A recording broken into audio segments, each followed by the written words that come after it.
Romeo के नाम पौलुस रसूल का खत और उसका 10वां बाब जो 21 आयत पर मुश्तमिल है।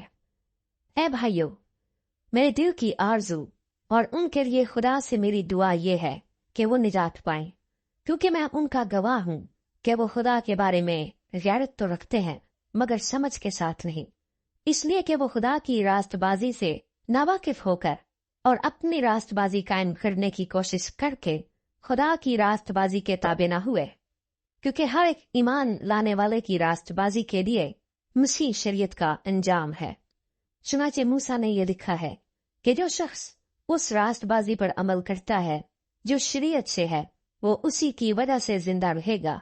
मगर जो रास्तबाजी ईमान से है, वो यूं कहती है कि तू अपने दिल में ये ना कह कि आसमान पर कौन चढ़ेगा, यानी मसीह के उतार लाने को, या गहराओं में कौन उतरेगा, यानी मसीह को मुर्दों में से जिलाकर ऊपर लाने को, बल्कि क्या कहती है ये कि कलाम तेरे नजदीक है, बल्कि तेरे मुंह और तेरे दिल में है। ये वही ईमान का कलाम है जिसकी हम मुनादी करते हैं कि अगर तू अपनी जबान से यीशु के खुदावन होने का इकरार करे और अपने दिल से ईमान लाए कि खुदा ने उसे मुर्दों में से जिलाया, तो निजात पाएगा।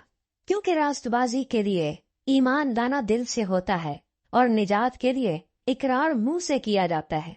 चुनाचे किताब मुकद्दस ये कहती है कि जो कोई इस पर ईमान लाएगा वो शर्मिंदा न होगा, क्योंकि यहूदियों और यूनानियों में कुछ फर्क नहीं, इसलिए कि वही सबका खुदावंद है और अपने सब दुआ करने वालों के लिए फयाज है।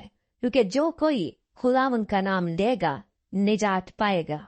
मगर जिस पर वो ईमान नहीं लाए उससे क्यों कर दुआ करे, और जिसका जिक्र उन्होंने सुना नहीं उस पर ईमान क्यों कर लाएं, और बगैर मनादी करने वाले के क्यों कर सुने, और जब तक वो भेजे न जाएं मनादी क्यों कर करें। चुनाचे लिखा है कि क्या ही खुशनमा है उनके कदम जो अच्छी चीजों की खुशखबरी देते हैं, लेकिन सब ने इस खुशखबरी पर कान न धरा। चुनाचे यसाया कहता है कि ऐ खुदावंद, हमारे पैगाम का किसने यकीन किया है। बस ईमान सुनने से पैदा होता है और सुनना मसीह के कलाम से। लेकिन मैं कहता हूँ, क्या उन्होंने नहीं सुना? बेशक सुना। चुनाचे लिखा है कि उनकी आवाज तमाम रुए जमीन पर, उनकी बातें दुनिया की इंतहा तक पहुंची। फिर मैं कहता हूँ, क्या इसराइल वाकिफ न था?